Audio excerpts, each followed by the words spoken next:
You gonna see a ghost tonight? Just waiting on a ghost. Are you gonna see one?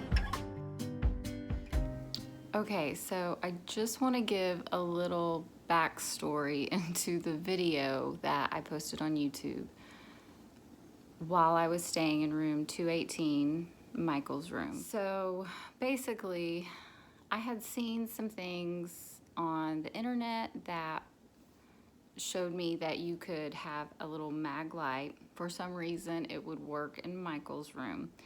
And this one, the battery's dead, but this is the exact same one I used in the video. And with the mag light, how you turn it on and turn it off is you twist the lid. So I basically took this light and I twisted it to where it almost came on, but wasn't on. But it wouldn't take like a whole lot to completely turn it on. It would just take a little bit of energy, but it still does take some force. I mean, I'm not like the strongest person in the world, but it takes me effort and energy to turn it. So anyways, I would get it right to that point, and I set it on the dresser and just waited to see if it would ever come on. I figured later I would probably sit down and ask some questions and maybe see if the light would turn on. But I just kind of got it ready and set it on the counter. When we first walked in to Michael's room, he was a bit of a flirt, and that supposedly was his demise because he was up on the, I think the 4th floor, and he was supposedly doing a cat call to a female that was walking by. He lost his footing and he fell to his death in the building of the Crescent Hotel. And so he landed around room 218, which he haunts to this day. And it is reportedly the most haunted room to stay in. Kind of expensive to stay there too, because it is haunted. Anyways, when we first get there, we're walking in and I feel a snag on my hair. I didn't think somebody pulled my hair. I just thought, gosh, my hair is getting tugged on something, I guess. Like it may be a tag or a button. I don't know. I didn't have any buttons back there, but just logic has to set in because you don't automatically go to paranormal when something physical happens to you. So I immediately turned around, and when I did, the dresser drawer was open.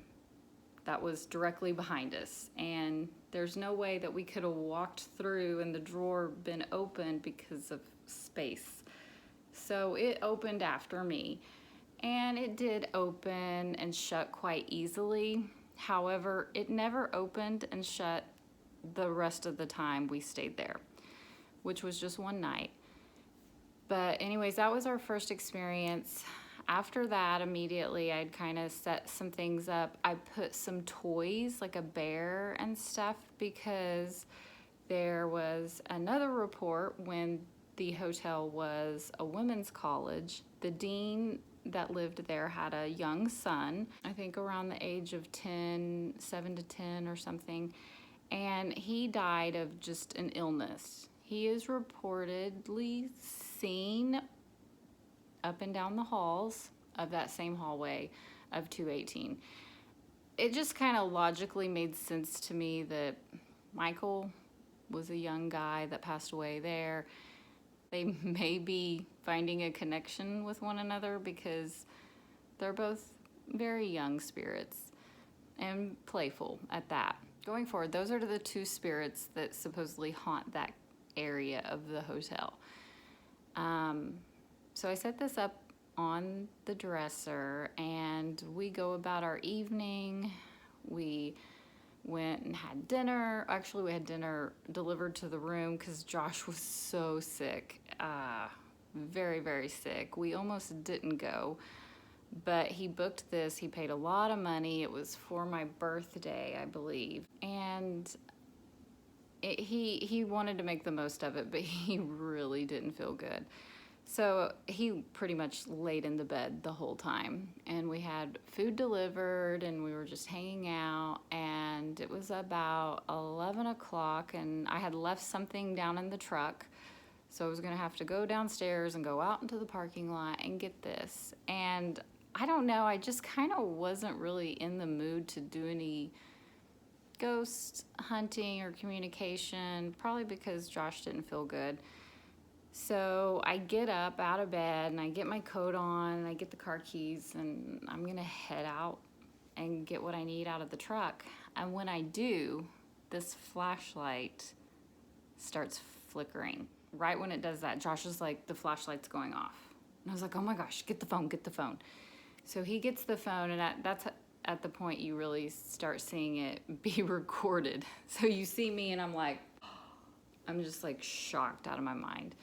So I start asking him questions and I get responses. This thing turns on and it turns off to what I ask. When I stop asking the questions, you don't see the rest of the video because I only have so much I can record.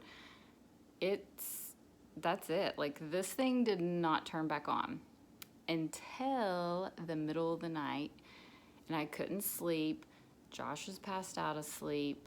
And then the second video you see is I'm laying in bed about to go to sleep. I'm just on my phone and the light turns on out of nowhere and it's pitch black in the room. So I immediately start recording and then I ask the question, is this Brecky? Is this Michael? Blah, blah, blah. Turn it on, turn it off.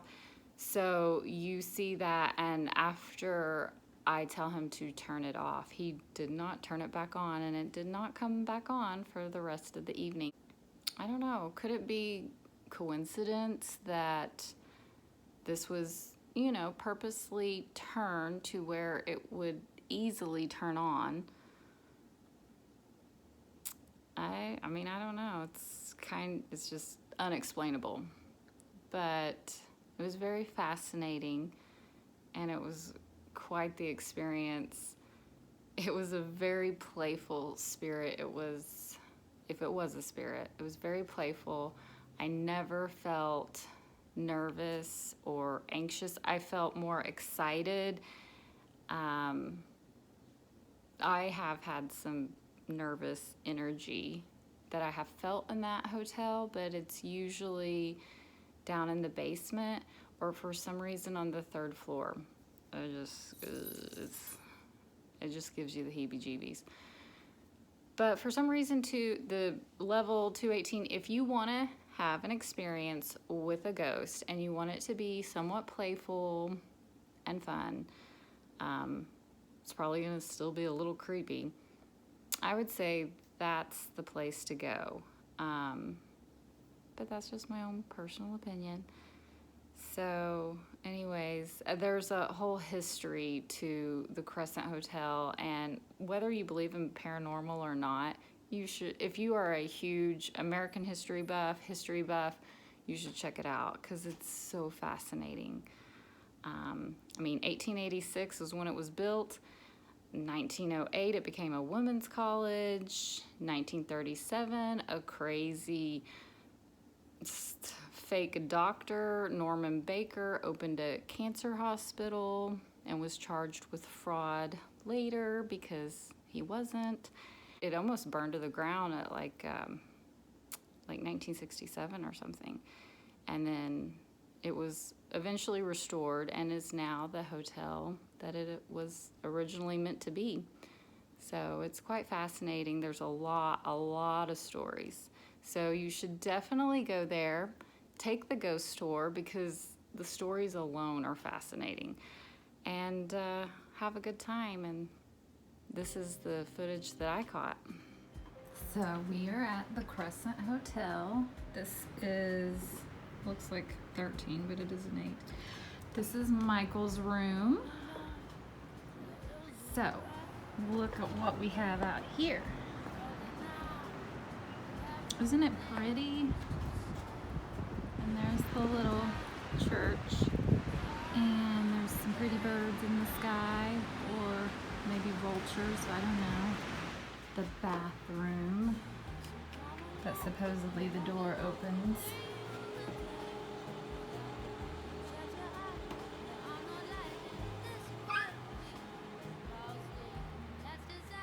tell them about the drawer opening? Yeah, we did. So when we came in here, we went to open this balcony, and I turned around, and this drawer, right, was it this one? Was like open like that. And I was like, I think it might have been Michael.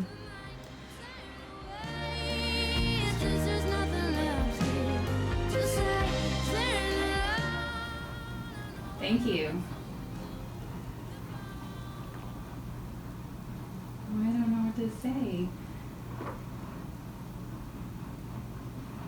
Brecken, are you having fun tonight? You can turn the light on if it's a yes.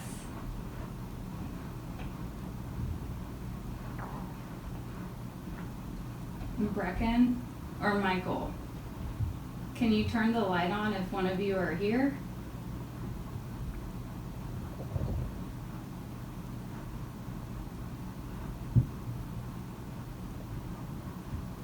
One of you are here. I see it. It's blinking.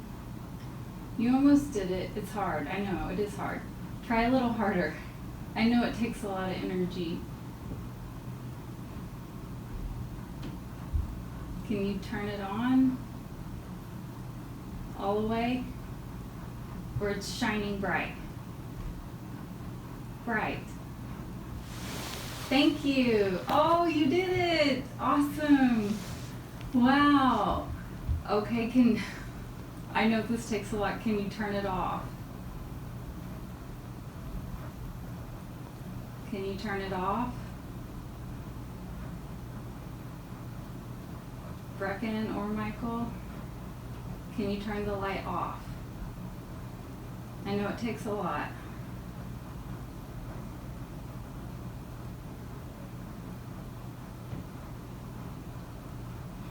You're doing it. You're doing it. You're doing it. Good job. Yeah, you did it. Very good. Okay. Oh my gosh, that's crazy. If this is Michael, turn the light off. If this is Brecky, turn the light off.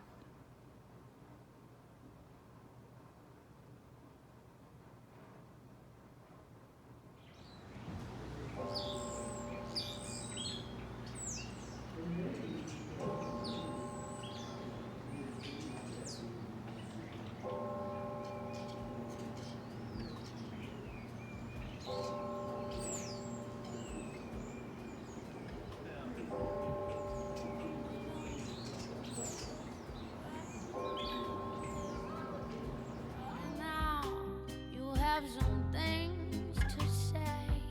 It's not the time for time.